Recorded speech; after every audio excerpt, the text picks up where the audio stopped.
Magandang gabi po sa inyong lahat. So, andito na muna po tayo sa ating update. Magandang gabi sa ating OFW and subscriber, especially to Armed Forces of the Philippines. So, may update tayo sa EAP. So, start na tayo guys. So, basahin po natin ang update ng Armed Forces of the Philippines. EAP and U.S. United States Forces launched Balikatan 40-2025 or 25 with full-scale defense drill to strengthen interoperability. So yan ang title. So, basahin natin. Camp Aguinaldo, Quezon City, the Armed Forces of the Philippines, EAP, and the United States Armed Forces officially launched exercise Balikatan 40-25 today here. So, nung ano ito? Picture 20 siguro ito. Start. 22. Kahapon. With an opening ceremony that marked the beginning of the most comprehensive iteration of the annual bilateral defense exercise today. This year's Balikatan serves as full-scale defense drill designed to enhance interoperability through realistic multi-domain training scenario demonstrating the continued commitment of both nations to regional peace and security. So ito mga nag-attend. The event was graced by Her Excellency Mary Kay Los Carson, babae ito, ambassador ng U.S. Ambassador to the Philippines alongside Department of Foreign Affairs Secretary Enrique Manalo. EAP Chief of Staff General Romeo S. Browner Jr. and Lieutenant General James F. Glenn, U.S. Exercise Director, and Major General Francisco F. Lorenzo Jr., Philippine Exercise Director.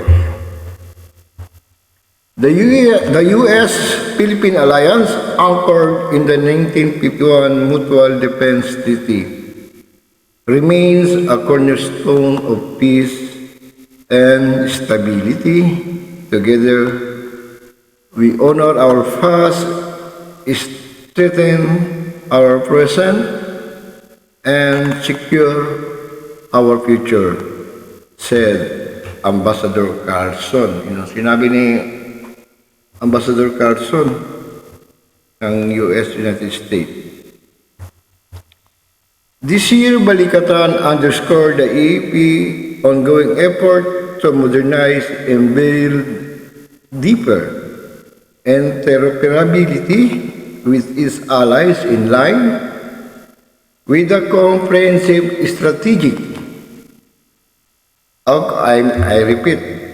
comprehensive archipelagic defense concept.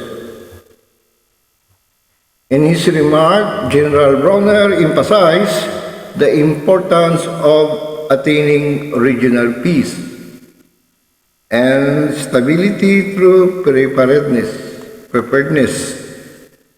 My Balikatan 4025 embody unity in strength and herald a promise of peace through preparedness, General Browner said. Sinabi in a message ni General Browner, it is our way of ensuring the EAP remains capable, agile, and forward-thinking. Force prepared to defend, ready to respond, and poised to lead, he added. Yung mga dugtong niya sa mga sinabi niya. Now its 40th iteration, Balikatan continue to symbolize unity and shared responsibility between two long-standing allies, responding their collective capability to respond to modern-day challenge across the Indo-Pacific region. So, nag-start na po yung yung balikatan. So, doon, tinuruan ng Pilipino kung paano magpaputok ng Avengers missile, then paano gamitin ang Stinger missile. Yung Stinger missile parang parang bazooka yan eh. Anti-aircraft yan, Stinger missile. Pwede rin anti-tank, direct. Depende sa pagagamitan mo. So, nandiyan po ang picture ng Avenger SMEE. Ayun nakapost dyan po yung Avenger SMEE. Philippine and United States Army personnel participating in exercise Balikatan 40 2025 came together at the Naval Education Training and Doctrine Command and TFDC in Zambales for a joint formation and activity briefing on April 22, 2025. So kahapon yung ng briefing, start na sila ngayon. The early morning event set the stage for a day of collaborative training emphasizing unity, coordination, and shared mission objective.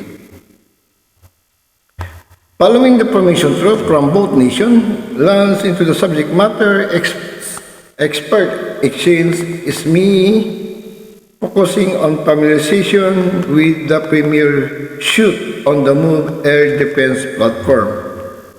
So yun nga, tuturuan training ng ating mga Filipino soldier kung paano gamitin yung mga ganyang mga armaments na modernized. Kasi familiarization yan, kaya makapamiliarize tayo. So yun nga, familiarization with the premier shoot on the move air defense platform.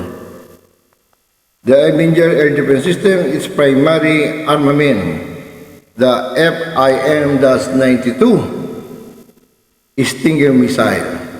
Yung Stinger missile, talaga yan? Tested na po yan. Yan po yung ginamit sa Ukraine, din sa Afghanistan, matagal na armas yan. Parang 90s pa ata yan. Pero till now, nasa service pa rin yung Stinger missile. Chopper niya, isang tira niya, plano na matamaan niya. Parang heat sensor. The Avenger highly mobile short-range air defense system integrate 8 ready-to-fire Stinger missile mounted on Humvee. Pwedeng lagay sa Humvee yung jeep ng military jeep na malaki. Humvee ang tawag doon. Kumbaga sa para yung Hammer. Humvee yan. Providing a rapid target engagement against low-lying aircraft, helicopter, unmanned aerial system. So yun nga, sinabi ko, pwede sa helicopter o aircraft na mababa ang lipad, na makaya na mabot sa range, kasi siya, yung Stinger missile, yun po yun heat sensor yan. So kung makina ng susundan niya talaga yan. Yan po tinatawag na Stingray missile. So, meron na tayo, tinuturuan natin paano gumamit. Medyo late na po ang Pilipino. Matagal na po na armas yan. Late lang talaga tayo.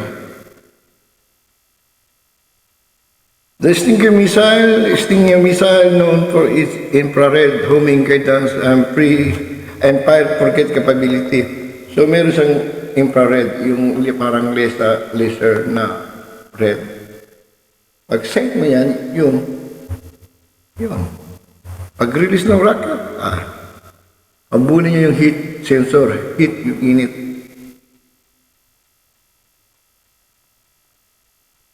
Allows the operator to quickly neutralize aerial threats with high precision. So, yun nga po,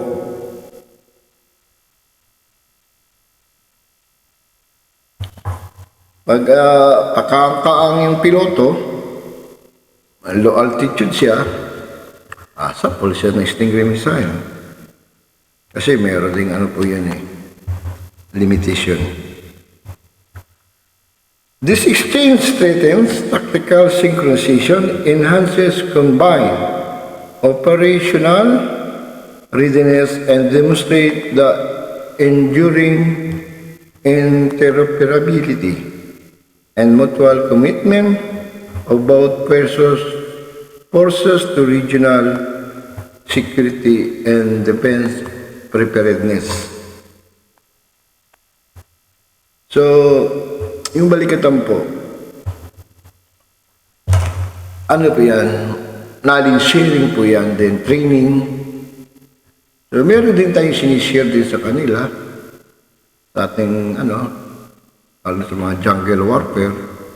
Pero sa mga modern, sa conventional warfare na, pag sinabing conventional warfare na, okay, mga armas sa mga shore defense, coastal, missile to missile na po yan. Ano na po yan na, na conventional na talaga na labanan yan. Mahirap yan. Yung ganyang kailangan ng parang, di ba, last the video ko, may dumating tayong BrahMos ng 2 second batch na second battery. So, yung third battery coming na. Tapos, yung Miguel Malvar na bagong barko na Corvette, ba? Yung bagong warship ng Navy na kumpleto rin yun, missile yun. Meron din pong vertical missile. Kung pataas ng lipad, mailan tube yun. Parang siyam ata na tube yun. Tapos mayroon pa yung SAM, surface to air missile. So, nandiyan yung mga training activities ng balikatan. So, sharing of knowledge sila. Yan po ay depende sa agreement kung kailan sila nagkakandak ng ganyang training, tinatawag na balikatan.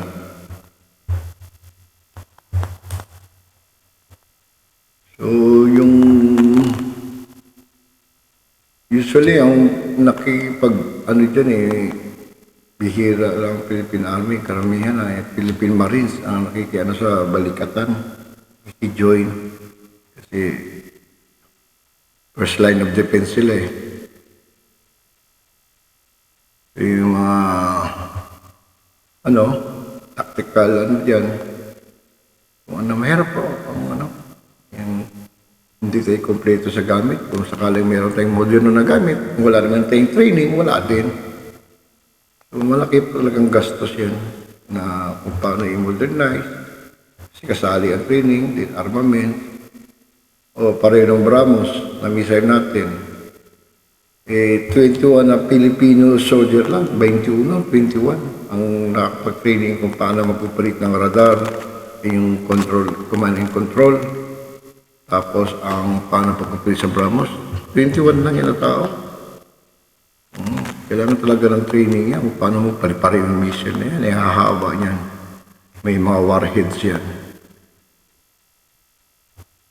Okay lang kung ang gear unconventional. Yun. Pabor ang army dyan. Philippine Army. Magaling ang Philippine Army sa conventional war. Sa unconventional. Mga guerrilla tactics, yun. Okay din tayo sa conventional. Then, sa Pilipinas po talaga, talaga ang sundalo po natin well experienced na. So, from Spanish War, to American War, the Philippine and Japanese War, then insurgency, mga Muslim separatists, then yung mga kudita pa, practice na po yan. Yung sundalo to sundalo natin naglalaban, rebel soldier, then government soldier. Nahati ang AAP ng kudita-kudita. Isa din sa practice kung paano war games. So, sanay na pa Pilipino sa ganyan. Then, yung pinadala nga sa Golan Heights na Filipino soldier natin yung ibang kampo nakuha na ng kalaban Pero sila, ang kampo nila, hindi nila sinurrender talaga. Kahit yung Indian na general na ipasurrender sila para yung mga kababayan nila sa kabilang kampo na nakuha maibalik. Mas nauli sa kanila kasi bastis na So parang bargaining yung nangyayari. Yung United Nations peacekeeper natin na sundalo na nandoon ay hindi pumayag. Laban tayo, pinalitay. Yun ang sundalo natin, handang magbuwis ng buhay po. Yun ang very kinabibiliban ni General MacArthur. Matapang po talaga. Hindi niya ibibenta ang niya. Ilalaban talaga niya. Yun ang proud ako sa Philippine Army natin o Armed Forces of the Philippines natin. Ang ipaglalaban po talaga. So, good luck po sa mga nagtitraining ngayon sa Balikatan. So, sana ma-enjoy nyo ang training and ma-acquire nyo yung education na tinuturo sa inyo sa mga modern armaments. May news pala kahapon dito sa Cagayan de Oro City, dito pala si President Marcos. Nag-visit din sa kampo, General Zapatag. Hindi rin ako kasi busy din ako ng mga panahon pagbisita niya. Okay naman. Safety naman, nakabalik na sila. Manila, Malacanang. So, ano pa bang update natin guys?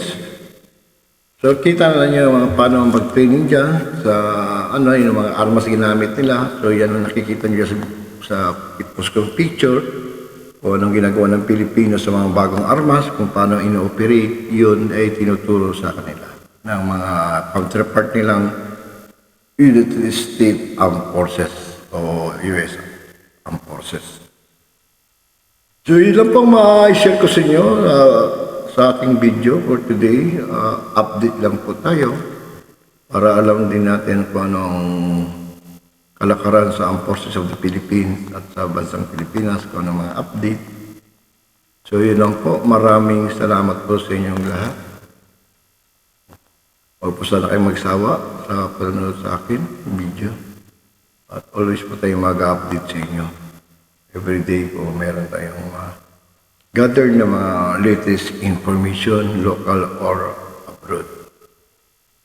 So, good luck sa inyo, Philippine Marines and Armed Forces of the Philippines sa Balikatan 2025 dyan sa Zambales. So, maraming salamat. Good luck sa inyo. So, goodbye na po sa inyo, mga subscriber ko. Thank you very much. OFWs, mga bagong bayani natin. Salamat. The Armed Forces of the Philippines, thank you for the service. And I salute. Goodbye. Thank you.